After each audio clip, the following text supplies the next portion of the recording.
a política comunale, né? Essa história vai se cruzar com o nosso personagem, Loris Malaguzzi. Ele era filho de ferroviário e os pais deles tinham uma ideia já traçada para ele, que era a ideia de que ele estudasse, mas que ele não fizesse uma carreira acadêmica muito longa. Então a ideia de se tornar um professor era muito boa, porque assim, naquela época um professor ganhava bem e tinha um bom status social. E foi assim que ele começou aí a sua carreira na educação. Então, depois que Malaguzzi se forma, ele volta para a Reggio Emília e ele começa a ter aí dificuldades de conseguir trabalho. Por quê?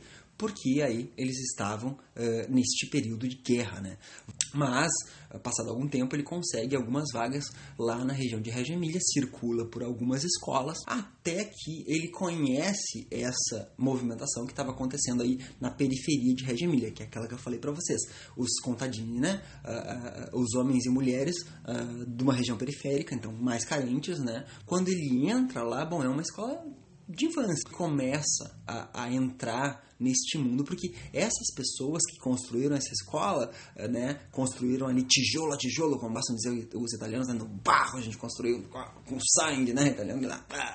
Quando o Malaguzzi chega a se juntar com essas pessoas, bom, ele vem trazendo aí uma bagagem, que é a bagagem aí pedagógica. Também é importante falar que ele estudou aí psicologia da educação. Um momento muito importante que as coisas começam a se sedimentar é quando eles começam a criar uma escola de férias. Bom, o que seria essa escola de férias? Bom, andare a spiaggia, né? Ou a escola vai à praia. Então, assim, neste momento, nessas escolas de férias, que a coisa saía das paredes da escola e ia para um outro ambiente, é que começou a se observar, enfim, nas crianças, que existia interesses, né?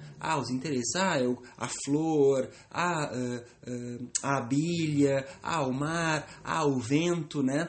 E que as crianças, elas se organizavam não por faixas etárias, mas elas se organizavam aí por interesses. Começa a ter aí esses núcleos, né, concentrados, cada núcleo pesquisando aí de acordo com seus interesses, e dentro desses núcleos começa-se a oferecer aí múltiplas linguagens, né? Então a gente está falando sobre o vento, e aí a gente vai pegar uma folha e vai ventar, ou vai fazer uma peça teatral, né? Ou vai pegar e vai fazer com argila, ou vai pintar, né? Tudo isso começa a ganhar forma. E todo esse processo durante essa escola de vacância, aliás, é aí que ele começa também a pensar em pequenos grupos. Eles começam a pensar em pequenos grupos. Não porque pequenos grupos tu pode conter a criança, e sim porque em pequenos grupos tu pode favorecer a essa vontade latente que a criança está manifestando de conhecer. Toda essa observação, ela era documentada. Então, eles começam aí a sedimentar a ideia de que todos os processos sejam documentados, porque não é, na verdade, o teatro, ou a pintura, ou a música que criaram que seja o objetivo final, não, mas todo esse processo, né? Toda essa documentação. E aí eles faziam reuniões entre os educadores para ver como que estava sendo cada um dos processos, né? Durante essa documentação. Bom, eles podiam estudar e estudar tudo o que estava acontecendo. Mas essa documentação, ela também era aberta com as crianças, né? Com diálogo para onde vamos, o que iremos fazer. E aos finais de semana, se não me engano, os pais eram convidados para ir para essa escola de férias. Eles viam as pinturas, eles viam as esculturas e eram apresentados para eles todo o processo que tinha sido documentado. E aí começa também a população, né, pais, crianças, educadores, né, começam a discutir sobre a sua própria educação. É também nesse período, bom, como a gente falou, que a Itália tinha acabado de sair da guerra, né, e que grande parte da população era fascista. Tudo isso que o Malaguzzi estava fazendo tinha aí características do que eles chamavam de comunismo. A surgir aí aquela coisa que eu falei no início. Então, começam acusações um movimento comunista, de que são professores comunistas, de que eles estão propagando uma ideologia nas crianças, enfim. E junto a isso, olha só que loucura. cultura. Se junta também religiosos. Por quê? Porque naquela época, grande parte das escolas, elas eram escolas religiosas, ou escolas católicas. E os religiosos que detinham aí o poder sobre a educação também começam a se sentir incomodados. Mas, na verdade, o que não se fala tanto de Malaguzzi é que ele era muito político, né? Não que eu o conheça e não que eu tenha visto isso escrito de forma literária nos textos, mas é que, olha, esse movimento, entendeu? De entender a criança, de conversar com os pais, de falar com os educadores, de organizar, e daí, né, para os fascistas, não, olha só, veja bem, né? Para os religiosos, não, olha só, veja bem. Tu vê que durante o processo, durante a obra dele, não tem nenhuma cisão grave, né? Que tudo foi conduzido, assim, de uma forma bem bem política mesmo, né? Durante esse período, então, ele começa a pensar aí na documentação, né? Nas múltiplas linguagens, né? Na escuta, né? O movimento da criança, ou o que ela está desenhando, ou a camiseta, ou no que elas estão brincando, né? Pedagogia da escuta não é só ouvir, né? É ver com 5 sentidos, né? É ouvir o tom de voz da criança, é ouvir o choro, são as linguagens verbais e não verbais que estavam dentro da psicologia que ele já tinha estudado. Então, assim, claramente ele estava desenvolvendo um movimento. Tanto é que depois ele vai redigir 2 revistas, ele vai trabalhar como diretor de 2 revistas, uma a Bambini e a outra Zeracei, né? E nesta revista Bambini é que começam a entrar artigos, materiais e documentações, não só dos acadêmicos de educação, mas de professores aí do que a gente pode chamar de chão, né? Professores do dia a dia da escola. Então tudo aquilo que está sendo desenvolvido começa a entrar numa revista e essa revista passa a ser publicizada. E aí eles vão expor todo esse um material produzido pelas crianças, né, numa exposição.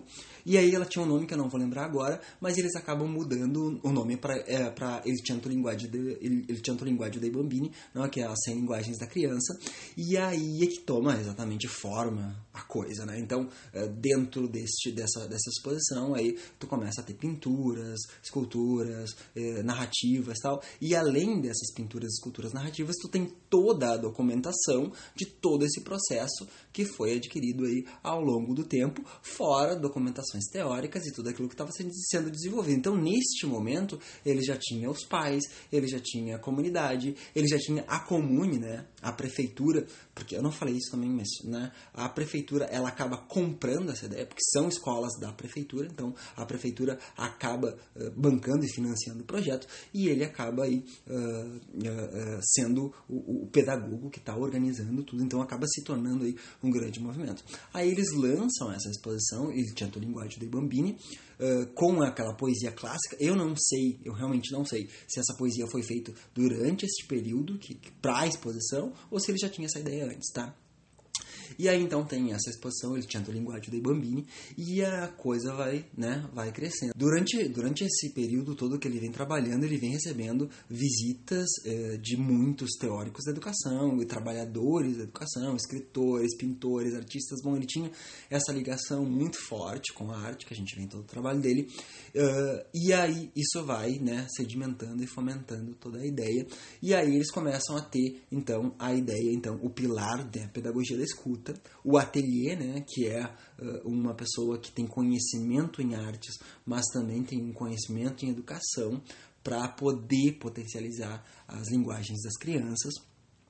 E aí, enfim, todo esse material, toda essa produção acaba sendo publicizada. E aí eu vou falar de publicidade mesmo, né? O livro, um dos livros que eu li para fazer esse vídeo, fora centenas de artigos que eu tive que ler para falar sobre isso, e tá faltando muita coisa, um dos livros é do Lino Rossi, que é o homem que inventou a escola de educação mais bonita do mundo, Loris Malaguzzi. O Lino Rossi, ele conta que ele queria, neste livro, que o título fosse Loris Malaguzzi, o homem que tem saudade do futuro. Porque diz que ele contava muito isso, né? que ele tinha saudade de alguma coisa que ainda não tinha acontecido. Então, todo o trabalho dele era em virtude desta coisa que ainda não aconteceu e que ele tem saudade. Então, ele lutava para que o mundo chegasse ao ponto daquele lugar no futuro que ele tem saudade. Bom, enfim, era muito louco. Mas a editora do livro não quis esse nome, o Lawrence Malaguzzi, o homem que tinha saudade do futuro, para colocar Lawrence Malaguzzi, o homem que inventou a escola de educação infantil mais bonita do mundo. Bom, porque daí, né, esse título, né, vende mais do que o outro. E também acaba tendo aí a famosa revista Newsweek de 1991, em que sai na capa as escolas, uma das escolas de Reggio Emilia como sendo a melhor educação infantil do mundo. Bom, acaba sempre tendo essas chamadas canônicas. Chamadas canônicas no sentido de canonizar, né? Transformar a pessoa num santo. Não. Enfim, tem acertos, tem erros, tem coisas boas. Né? Mas, enfim, este movimento, então, que começa lá na periferia de Reggio, que vai tomando corpo na Itália, que depois chega até os Estados Unidos pela Newsweek, o que acontece? Ela, quando sai ali, ela começa a fomentar essa educação infantil em todo o mundo. E aí esta onda começa a se propagar, que é basicamente o momento que a gente está vivendo hoje, né? Eu fiquei na Itália, morei na Itália por 2 anos. A gente trabalha há muito tempo dentro do clube com a ideia do protagonismo infantil. Então, assim, as crianças, né, durante os nossos processos, elas criam narrativas, né? Criam histórias, criam fábulas, e essas histórias, essas fábulas, essas coisas que vêm da latência da criança, e esse ano também a gente começou a fazer essa formação com professores, a gente começa a entender esse processo do protagonismo, sendo protagonistas, da escuta, nos ouvindo, né, fazendo este movimento, e aí este, né, que é o convite que eu te faço, para tu conhecer aí o projeto Histórias que Brincam, que é um projeto do clube, tem uma inspiração grande aí em Reggio Emilia e em outras coisas, principalmente em Célestin Freinet, com a sua educomunicação ou educação para a comunicação. E, aliás, o Freinet, eu acho que vai ser o próximo vídeo. Clube no Insta, clube aqui, né, no YouTube, curte, compartilha e, enfim, te diverte. Assim, Clube do Professor Brincalhão é um coletivo de professores brincantes e que gostam mesmo de fazer um movimento. Obrigado, boa noite, ou bom dia, ou boa tarde, ou boa manhã, enfim. Tchau, tchau!